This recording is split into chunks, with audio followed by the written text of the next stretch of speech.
కాకా ఒక చాయ్. ఇవాళ ఏంద్రా ఇంతసేపు అయినా వగ్గిరాకు కూడా రాలే.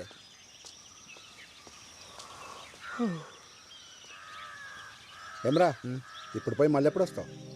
రేపు సాయంత్రం కల్లా వచ్చేస్తానన్నా. పెద్ద పని అయితే ఏం లేదు. అకాడమీకి పోయి మాట్లాడొచ్చుడు అంతే. సరే మంచిగా పోయిరా. అవురా బాల్జిగా, నేను పొద్దుంతా కనిపించలేదు. ఏడికి పోయినావు? నిన్నేరు అడిగేది, సప్పుడు చేస్తలేవేంది? ఏమరో ముఖం గట్ల పెట్టినావు, గుద్దలా కట్టిరి కింద. మరి ఏందో చెప్పరా. ఏం లేరా, రాత్రి తాగొచ్చినా చెప్పి నా పిల్లం దమ్దమ్ చేసింది. మళ్ళా దాకొచ్చినావా? అవులగనవరా నువ్వు? బంద్ చేసి నా తైలేదురా. రాత్రి అయితే సార్ నాలుగు విక్తుంటది.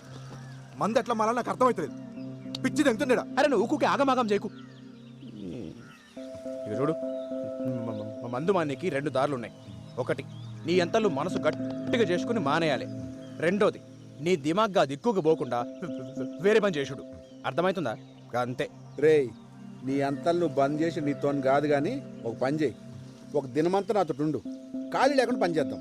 నీకు తాగాలనిపిస్తుంది చూద్దాం. ఇది బాగుంది కదన్నా. అరే బస్ వచ్చి